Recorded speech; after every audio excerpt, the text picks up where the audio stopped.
მოგესალმებით მეგობრებო. ბოდიშს მოგიხდით, 3 დღე არ ვიყავი. ვერ ვიღებდი ვიდეოებს, არანაირი განწყობა არ მქონდა. სიმართლე გითხრათ, ახლაც არა ვარ ძალიან დიდ, ასე ვთქვათ, მხიარულ განწყობაზე, მაგრამ მოკლედ მაინც მოვედი, იმიტომ რომ ძალიან უკან დავიხევ, მოკლედ რო ვთქვათ, ყველანაირი გაგებით. ახლა ვიყავი ჩასული მაღაზიაში. ამოვიტანე დაჭრილი პური, იმიტომ რომ სოსოს მაინც თეთრ პურს დაჭმევ ხოლმე. მე ვერ უსწრებ ხოლმე იმ აგურის მოხარშულ პურს, ამიტომ ეს ჭვავის მაქვს. ხო, ასევე სოსოსთვის და ჩემთვისაც, რა თქმა უნდა, უშაქრო კოკა-კოლა. ეხლა დავაცხავ ამას და გადავეჩვიე. 3 დღეში უკვე გადავეჩვიე ვიდეოების გადაღებას.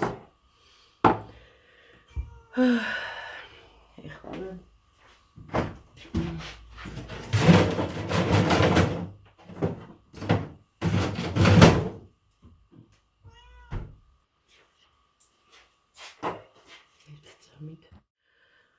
როგორც შემატყობთ, თავი ბერეტი, ჩემი შეკერილი ბერეტი დავიხურე, იმიტომ რომ ჯერ არ შემიღებია თმები. საკმაოდ ისეთი კაი კონტრასტია. ახლა ცოტა უნდა დავაბრახუნო ყინულებისთვის. ესე ვყრი ხოლმე ყინულებს.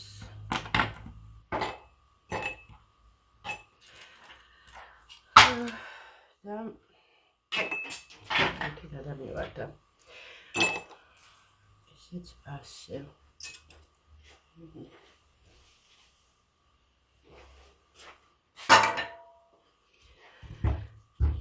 მოკლედ, რა ხდება ჩვენთან ამის მიხედვით, ჩემი დიდი ხნის გამომწერები მიხვდებოდნენ, რომ ჩემთანაც ვიყავი გასული და უბრალოდ ხელს გავაყოლე, იმიტომ რომ დიდი ხანი რო არ ვიყავი ჩემებისკენ, მეთქი ბარემ წავიღებ ცოტა რაღაცა რაც მქონდა გასარეცხი და ვიყავი, ვანდა ვნახე, უფრო ვანდას გამო, იმიტომ რომ დიდი ხანია ვანდა არ მყავს ნახი, სამსახურიდან გამომდინარე. ვინც ახლა დიდი ხანი მიყურებთ, იცით რომ მუშაობდი ორნაბიჯში, საერთოდ ფაქტიურად ვერ ვნახულობდი ნათესავებს. ეხლა უფრო მეტად ვერ ვნახულობ, იმიტომ რომ ეხლა სხვა სახის პრობლემები მაქვს, მოკლედ. არ არსებობს რა ისეთი გამოსავალი, რომ ანუ დროც გქონდეს და თან ფულიც გქონდეს. ეგეთი არ არის, არ ხდება. ახლა სოსოს წავუღებ კოკა-კოლას.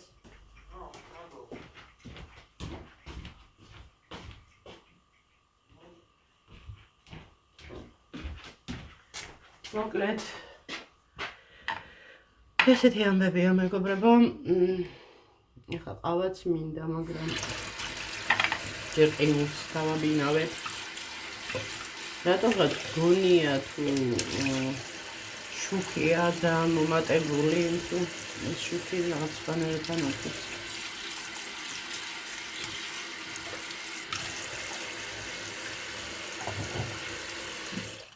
ახლა გაჩვენებთ რა ვიჩხირკედელავე, თუ როგორ იტყვი.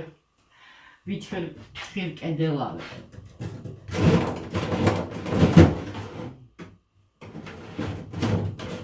ისეა გაყინული, რომ უჯრები ძლივს შედის და გამოდის.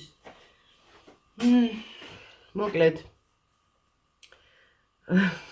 რო ვიჯექი და რაღაცას ვუყურებდი, ხო, სხვათა შორის ელექტრონული წიგნების კითხვა დავიწყე, საკმაოდ საინტერესო წიგნებია, რაც ვფიქრობ უნდა გამომადგეს უფრო მეტად გარკვეული რო ვიყო ფინანსების საკითხებში, რაღაცა ვიდეოებიდან გამომდინარე, გადავწყვიტე, ასე ვთქვათ, ამ რჩევებივით იყო, ანუ რა წიგნები უნდა წაიკითხო და მოკლედ მერე გეტყვით, ანუ რა წიგნებს ვკითხულობ და რამხელა სარგებლობა აქვს ასეთ წიგნებს და ვფიქრობ, ჩემი აზრით ესეთ წიგნებს უნდა კითხულობდეს ყოველი ადამიანი თუ არა ყოველი მეორე. ხო, ეხლა გაჩვენებთ ეს საყურე იყო გაფრჭებული. მოკლედ ესეთი მეორე ნაწილიც დარჩა, თუმცა რაღაცა იერსახე შეუძვალე და გავაკეთე ბეჭედი. არ ვიცი რამდენად გამოჩნდება ეხლა ვიდეოში. ესეთი მოკლედ ესეთი ბეჭედია. რა თქმა უნდა, ბეჭედი ეხლა მე თვითონ არ დამიმზადებია, ის თვითონ ის ანუ ეს საყურის ის იყო, უბრალოდ მე ფორმა შევუცვალე, ეს მრგვალი არ იყო, ანუ რაღაცა კიდე დამატებით ისინი მქონდა, მოვაცალე და ნუ გავქრიბე რაღაცები გავაკეთე და თავისთავად თვითონ ბეჭდის იმაზე დავამაგრე, დავაპაიანე, ესე რომ ვთქვათ. ხო, და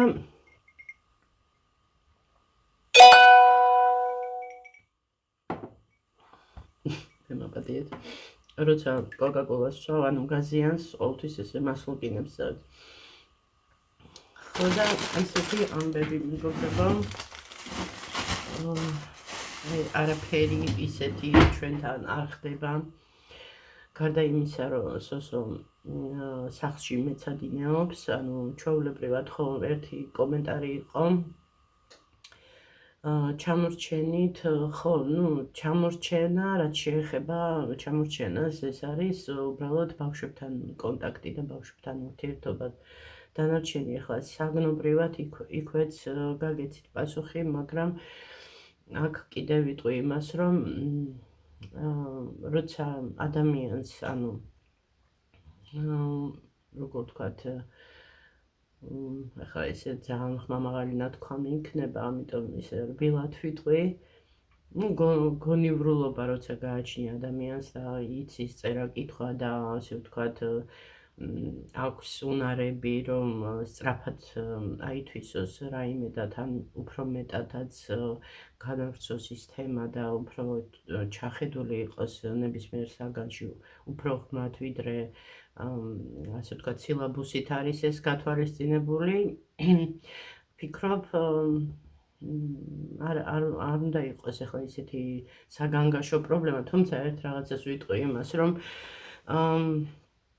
ამ ბოლო ხანებში ყველაფერი ხო ერთ ფაშად აეწყო და ასე ვთქვათ, დაალაგდა ეს სიტუაცია. ახლა ვის ოჯახში რა ხდება მე ნამდვილად არ ვიცი, ნუ იქიდან გამომდინარე, რომ ახლა ბავშვები ვთქვათ აქტიურობენ თუ არა აქტიურობენ, მე მაინც ვერ ვიტყვი, ხო? როგორც ვიტყვი, ანუ ვთქვათ ზადრუგიხ, ანუ მე სხვის მაგივრად ვერ ვისაუბრებ, ხო? მე ვსაუბრობ საკუთარი თავის, საკუთარი ოჯახის, პეცეცუნა ოჯახიდან გამომდინარე, რომ ჩვენ როგორ ვართ და როგორ ვუყურებთ ამ ყველაფერს. ჯერ ერთი რომ ძალიან ცუდად დაიწყო სასწავლო წელი, იმ გაგებით სკოლა და რაღაცა თვითონ, ანუ ჩვენთვის კონკრეტულად ჩვენ შემთხვევაში ცუდად დაიწყო, იმიტომ რომ ჯერ ერთი ეს ჩემი უმუშევრობა მერე გადასახადები არსად არ მიდის და არსად არ იმალება. 2009 წლის პირველ რიცხვამდე მაქვს, ასე ვთქვათ, გადასახდელი. წარმოიდგინეთ ყოველთვიურად კიდევ 3 წელიწადი, ხო, 3 წელიწადი და 1 თვე მაქვს, ასე ვთქვათ, დარჩენილი, რომ ვიხადო კიდევ. ნუ ამაზე ცალკე ვბრაზობ თავისთავად, იმიტომ რომ ეს გადასახადი ვინც არ იცით საიდან არის, საიდან მოვიდა, მოკლედ აგიხწერთ იმას, რომ ასე ვთქვათ, ამ ბინის რემონტს რო ვაკეთებდით, ერთ-ერთი არაკეთილსინდისიერი, ასე ვთქვათ, ხელოსანი, ვინც აიღო თავის თავზე ამ ბინის, ასე ვთქვათ, გარემონტება, იყო შეთანხმება, იყო თანხაზე მოლაპარაკება მე რა თქმა უნდა როგორც ხდება ხოლმე თანხის გადაჭარბება, იმიტომ რომ იქ თურმე ის ყოფილა კიდე რაღაც გასაკეთებელი, ეს არის იქ ეს კი გასაგებია, თავიდანვე მე მაინც ვფიქრობდი და ასე ვთქვათ, გონებაში მაინც ვანგარიშობდი იმას, რომ რაღაცა შეიძლება ყოფილიყო ისეთი გადახარჯვა და თვითონაც დამარწმუნა და დამაჯერა იმაში, რომ ბევრი არაფერი არ იქნებაო.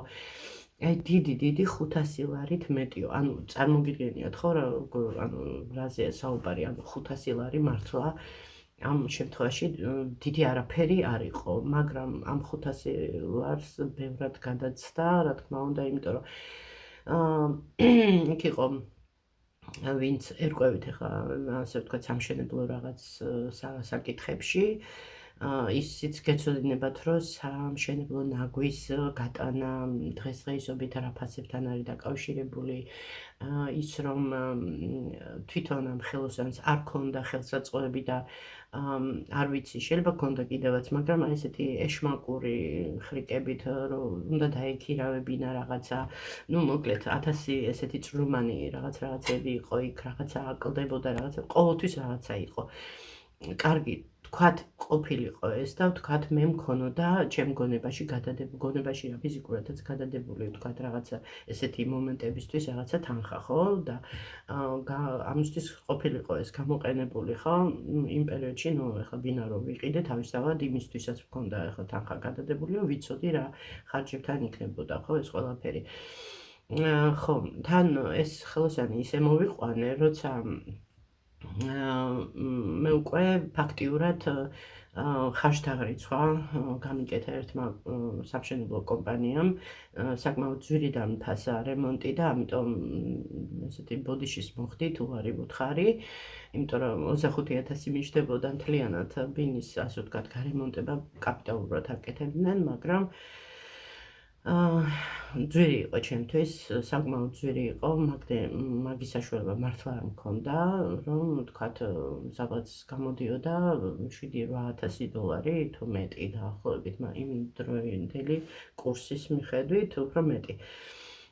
და ამ ერთი ბეწვი მოცუცქნულ ბინას მართლა არ მიღებდა. ხო და ამიტომ იმ კომპანიის, ანუ რომელმაც ესეთი დიდი ფასი მითხრა, იმ მათი, ასე ვთქვათ, ხარჯთაღრიცხვით წავედი მე, ასე ვთქვათ, გორგიაში და იქ შევიძინე ყველა სამშენებლო მასალა, რაც იყო საჭირო, რაც იყო გაწერილი ხარჯთაღრიცხვაში და დაჟე იყო იქ გადაჭარბებაც, დაჟე ის კომპანიაც კი ზედმეტ, ანუ იმ კომპანიამაც ზედმეტი ანგარიშა, ну, არ ვიცი, ეს ქართული ხასიათია თუ საერთოდ ზოგადად ესეა ამ სფეროში, ყოველთვის რაღაცა ეს არის რა, ასე ვთქვათ. ხო, ну, მოკლედ, ვიხემწვანელი ამ ასე ვთქვათ, ფურცლებით და რაც იყო საჭირო, ყველაფერი შევიძინე და თვითონ ის ვინც მეხმარებოდა იქ გორგიაში მასალის, ასე ვთქვათ, არჩევაში და რაოდენობის, უпростоრეთ რაოდენობის და რომ მეუბნებოდა კვადრატულობის მიხედვით, ანუ იმდენად გონიერი ისინი ყავთ იქ თანამშრომლები, რომ ეს უფრო მეტია ამასო დაჭირდება, ვთქვათ, ამდენი და ამდენი, ხო? და აი პლუს მინუს მაინც ცოტათი რომ მეტი აიღო, ანუ აი ამდენი, ანუ გაცილებით მაინც დაბალფაში გამოდიოდა. და მოკლედ ეს დამეხმარა მაინც ასე თუ ისე ეს ხარჯთაღრიცხვის ფურცელი, ანუ თვითონ დასახელებების კუთხით და ყველაფერი მქონდა ნაყიდი, მეგობრებო, ფაქტიურად უნდა გადამეხადა მე ამ ჩემი ახალი ხელოსნისთვის ფაქტიურად ხელობის ფული და არა მასალა და ეს და აი ეს მასალების მერე ვითომ დააკლდებოდა ეს კიდე ცალკე ხრიკები იყო თავისთავად, ხო, ეხლა რატომ უყევი ესე ვრცლად. საბოლოოდ ისე გააკეთა ამ ხელოსანმა თავიდან რომ თქვა, რომ ნუ ერთი თვეც არ დაჭირდებაო, ისე მართალიც იყო. ერთი თვეც არ დაჭირდებოდა, რომ ვთქვათ, ემუშავა ჩვეულებრივად პატიოსნად ყოველ დღე, თუ არა, კვირაში 2 დღეც რომ დაესვენებინა, თავისუფლად ეყოფოდა ერთი თვე და მოკლედ სადღაც 5 თვე გამიწელა ასეთი პაწაწუნა ბინის, ანუ ვინც არიცით, არის მთლიანად, ანუ ბინა არის მთლიანად 34 კვადრატული მეტრი. თავის დროზე ეს ანუ იქ პატარა ოთახად რო გადატიხრული იყო ერთი დიდი ოთახი. აქ იყო ესეთი პატარა, არ ვიცი, აქ ძოლად რა იყო, შეიძლება ოთახიც იყო აქ, ალბათ არ იყო სამზარეულო, მაგრამ მე სამზარეულოდ გავაკეთე და გვერდზე, ასე ვთქვათ, უკვე გადატიხრული იყო, ანუ მსველი წერტილებისთვის, ანუ სააბაზანოსთვის და რაც შევცვალე, ეს არის, რომ აქ იყო კედელი, აი აქ იყო კედელი და შემოსასვლელი იყო მხოლოდ აქეთა მხრიდან ამ ტერიტორიაზე და მე ეს კედელი მოვანგრევინე, იმიტომ რომ ეს იყო ამოშენებული რა დროებით. და მოკლედ ეს კედელი მოვანგრევინე და უფრო სივრცე გამოჩნდა რა, მოკლედ უფრო დიდი გამოჩნდა ბინა. ხო, ნუ ჩემი პატარა ლაიფჰაკები, ჩემი ხედვით და ასე ვთქვათ, ჩემი გემოვნებით, აი ესე გავაკეთებინე, თან რასაც საშუალება მაძლევდა თანხა, ხო? და ესე იგი, რომ გამიწელა ეს დრო, თავისთავად ეხლა გაწელილი დრო, ეს არის გაწელილი ხარჯები კიდევ და მოკლედ ფაქტიურად აი ის თანხა რაც უნდა ვთქვათ მოგვეხმარ ჩვენ ანუ უკვე გადმოსვლისთანავე ფაქტიურად გამოვიდა რომ ჩემებთან რომ ვიყავი ასე ვთქვათ გაჭედილი ყუთებზე რომ გვეძინა ფაქტიურად არ მიდიოდა ეს ხელოსანი მოკლედ არაფრით არ მიდიოდა აი იძულებული გავხადე უბრალოდ იმიტომ რომ სასვა უკვე აი მართლა საზღვრებს გადაცდა ყველანაირად და 31 დეკემბერს გადმოვიტანე ჩემი ნივთები აქ და უკვე რომ დაინახა რომ ანუ გადმოვდიოდი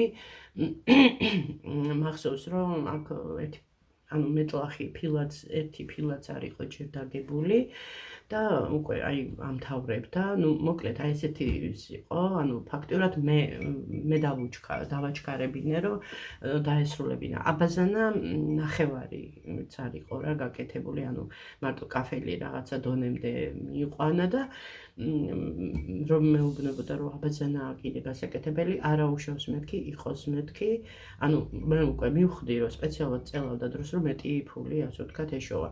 ხო, პარალელურად თავისთავად სხვა ქონდა აღებული ეთყობა სხვა ობიექტები, იმიტომ რომ რამდენჯერაც მოვდიოდი, აქ არ ხვდებოდა.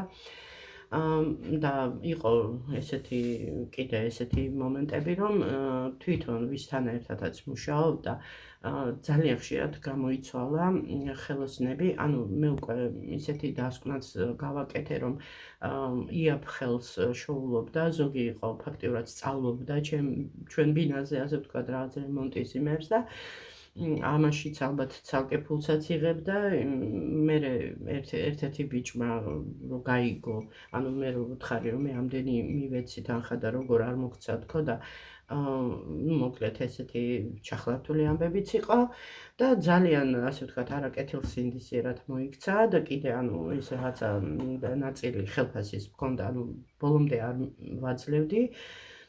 პრინციპში შემეძლო არ მიმეცა მართლა. იმიტომ რომ არ ქონდა დასრულებული ანუ აბაზანა, მაგრამ მეთქი ეს არ წავა თქო და აი ბოლო ანუ ფულიც უკვე იმდენი არ მქონდა და იძულებული გავხდი ამეღო ეს კრედიტი. და რახან მე ადრე ბანკში ერთგული ბარათისთან დაკავშირებული რაღაცა პრობლემა მქონდა TBC ბანკთან, იმიტომ რომ TBC ბანკს ყოველთვის ძალიან პატივისცემით ვექცეოდი, ყოველთვის ასე ვთქვათ ვაქებდი, ვადიდებდი და როგორც ჩანს ქება მაწყინა.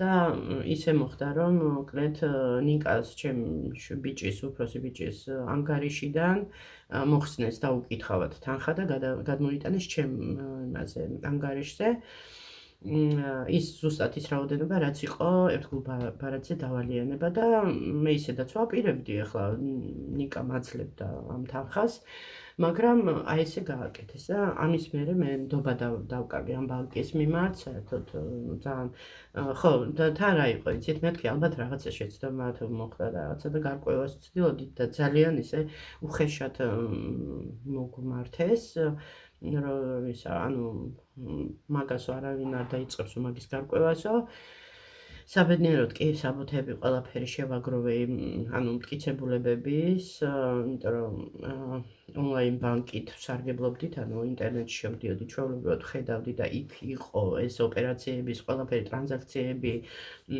ყველაფერი აბსოლუტურად.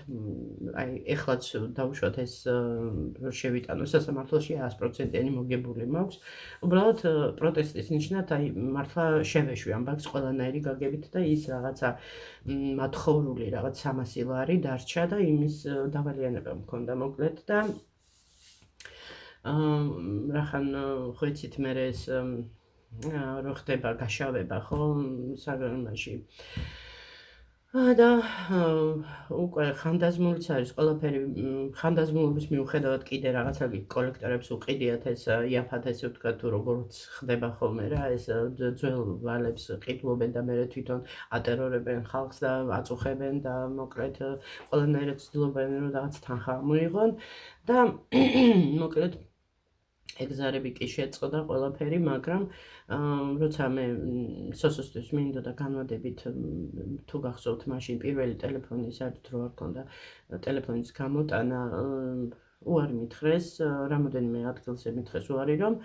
მქონდა ასე ვთქვათ გაფჭებული ისტორია თუ როგორც ქვია რა, იმ რაღაცა ერთი თან როცა მე 100%-იანი მართალი ვიყავი, უბრალოდ ახლა მე ჩემებურად ასე ვთქვათ გავაპროტესტე და არ იმსახურებდნენ იმ ასე ვთქვათ ყოველთვის ვფარავდი ყველანაირ დავალიანებას მე დღემდე პატიოსნად ვიხდი თუ რამე გადაცახადია და რა თქმა უნდა როცა არის ხო ამის საშუალებაც ხო და ხო და ნუ მოკლედ საშუალებას მაქსიმალურად ყველანაირად ვცდილობ ხოლმე რომ ანუ გამოვძებნო, გამოვნახო რომ ასე ვთქვათ სიტყვის ადამიანი ვარ ამ ასეთ საკითხებში, ანუ არ შემიძლია მე სხვაგვარად, იმიტომ რომ მოყოლებული იქიდან რაც მე საერთოდ მუშაობა დავიწყე დიდი ხნის წინ, 17 წლის ვიყავი, პირველად თუ 17-18 წლის რო დავიწყე მუშაობა, მაშინ ჯერ კიდე ანუ დროებით რომ ვსწავლობდი ვისაც ძველებს თუ გახსოვთ ნათლია ჩემთან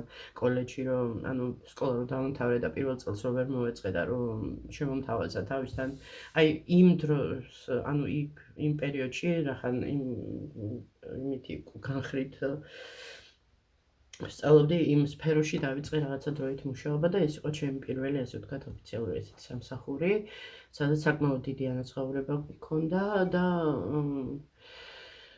მოკლედ ვიცი, შრომის ფასი ვიცი, ფულის ფასი, ყველაფერი და ასე ვთქვათ, პასუხისმგებლობის გრძნობა იმ დროიდან ძალიან ჩამომიყალიბდა და მის მერე, ნუ იყო რა თქმა უნდა, ეხლა ვინც ახლები ხართ, ალბათ არ გეცოდინებათ, ახალგაზრდობაში ძალიან რთულად მიწევდა სამსახურების, აი სტაბილური სამსახურის შოვნა, იქიდან გამომდინარე, რომ ჩვენ ქვეყანაში ძალიან გავრცელებული დღემდეა, მე მგონი თუ ადრე უფრო იყო. ასე ვთქვათ, უფროსობის მხრიდან, ასე ვთქვათ, უხამსი წინადადებები და იძულებული ხდებოდი, რომ სამსახური დამეტოვებინა. იმიტომ რომ ძალიან შეურაცხყოფელი იყო საქართველოში ესეთი რახან ვთქვათ ვიღაცა ისეთი არ ყავდა ან ქმარი ან ვინმე ისეთი შებერტყილი ასე რომ ვთქვათ ასე ვთქვათ დაიწყებდნენ რა მაინც წნეხის ქვეშ იყავი და თუ რაღაცა სამსახური უნდა დაგეტოვებინა და ამიტომ ძალიან ხშირად მიწევდა სამსახურის გამოცვლა. ხო და ესე რამდენი სამსახური გამოვიცვალე ღმერთმა იცის ხო და ხო ეს ვალის თაობაზე და სადაც წავედი რამდენი მოგიყევით ვალი აი აქედან დაიბადა ეს ვალი მე ისე მოხდა რომ კოვიდის პერიოდში კიდე რაღაცა პრობლემები რო შეგვექნა ანუ იგივე ეს არის ანუ ბანკი არ არის, ეს არის მიკროსაფინანსო ორგანიზაცია. ერთი იმიდან მე მეორეში გადამატანეს, რადგან იქ არ ვიცი რაღაცნაირად არ იყოს საშუალება ან რაღაცა კონკრეტული რაღაცა თანხის დამატების, თუმცა ყოველ იმაზე რაღაც 3 თვის გადახდის შემდეგ შეგეძლო კიდე რაღაცა ვთქვათ ცოტა რაღაცა 500 თუ 1000 ლარამდე მგონი რაღაცა ვთქვათ აგეღო რა და დაგემატებინა და უფრო მეტად გაგეგრძელებინა ასე ვთქვათ ვადით გადახდა მაგრამ ну ესე მოხდა რომ გადავიტანე და იყო იქ ესეთი ლიმიტი იყო რომ 9000-ზე თუ 10000-ზე ნაკლები არ უნდა ამეღო, ეს იყო მე მგონი ყველაზე პატარა სესხი და მოკლედ მაქსიმალურად გავაწელინე დიდ დროზე რომ ნაკლები გადასახადი გამომსვლოდა ყოველთვიურად რომ ანუ შესაძლებელი ყოფილიყო ამის დაფარვა. და ის თანხა ერთი რაღაც ნაწილი ისევ იმ ძველ მიკროსაფინანსოში გადავიდა, ანუ როგორც დაფარვად გადაფარვა მოხდა და რაღაცა პატარა ნაწილი რაც იყო იქ პროცენტები წავიდა კიდე რაღაცა, ну მოკლედ იცით როგორც ხდება ხოლმე რა, აი შენ რო გრჩება რაღაცა ნამცეცი ერთი ესა პურიდან რაღაცა ნამცეციო დაგრჩება და აი ის იყო რაც ფაქტიურად რის გამოც ну ძალიან ცუდი სისტემა გვაქვს ჩვენ ყველა თავის მოგებაზე და მასზე არის გადასული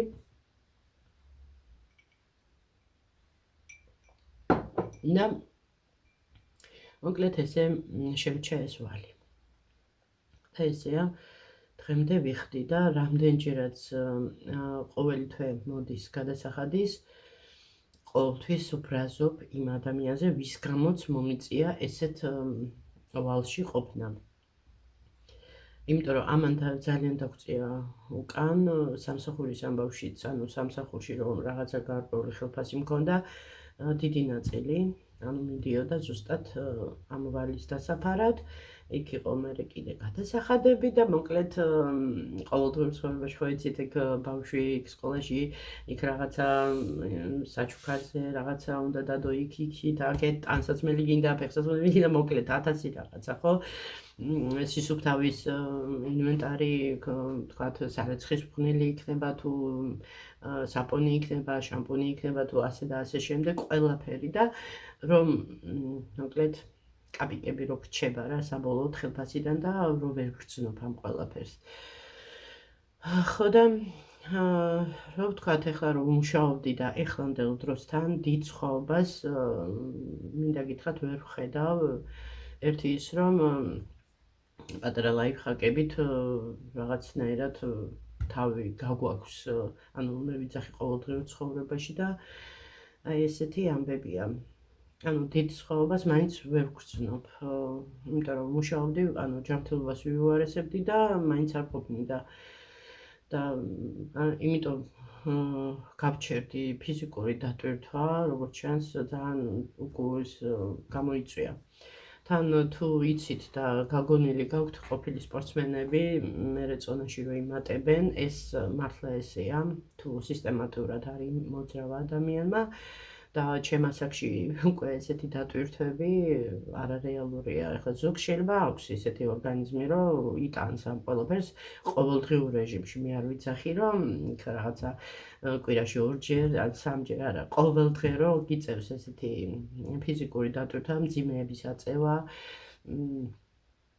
დიდხანს ფეხზე დგომა, გონების გადაღლა, გათიშვამდე, მქონია ეგეთი შემთხვევები, რომ რაღაც მომენტში ვერ ხვდებოდი სად ვიყავი. მართლა სერიოზულად ვერ ხვდებოდი სად ვიყავი, იმდენად მეღლებოდა გონება, რომ ვითიშებოდი და ერთხელ დაჟე ისე შემეშინდა, რომ რაღაც მომენტში ვიფიქრე, რომ უკვე ალბათ მეთქი მოვკვდი და ალბათ ეს არის მეთქი ის, სადაც მერე ხვდებიან ადამიანები, იმიტომ რომ ვეღარ ვარჩევდი, ანუ ის ზღვარი გაქრა რეალობასა და რაღაცა ილუზიური რაღაც იმას შორის რაღაცნაირად გაიფანტა ეს ხაზი, ეს ბარიერი და ძალიან ხშირად ვიყავი ესეთ მდგომარეობაში, რომ აი ვერ ხვდებოდი, ანუ მართლა ეს რეალობა იყო თუ არა.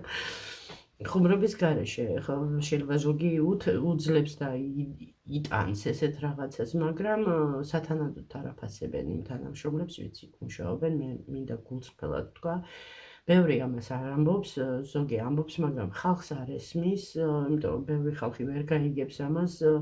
ყველა იუთუბერი არ არის, ყველა რაღაცა ბლოგერი არ არის და პოსტებს არ წერს. მოკლედ ესეთი ამბები და აქედან გამომდინარე, აი ესეთი ამბები გვაქვს ჩვენ, ხო, ну ვიყავთ გუშინ ჩემთან, ვანდასთან ვისაუბრე ყავა დავლიეთ, მოკლედ სარეცხით დავრიცხი რაც იყო და კი ვფიქრობდი მეთქი ხო არ გადავიღო აქაც თქო, მაგრამ რაღაც იმდენი ხანი რო არ მინახია მეთქი ცოტა დავისვენო რა, იმიტომ რომ გადაღებასაც თავისი სჭირდება რაღაცა მობილიზება, მაინც საპასუხისმგებლოა რაღაცა კუთხით და ну ესეა რა მოკლედ.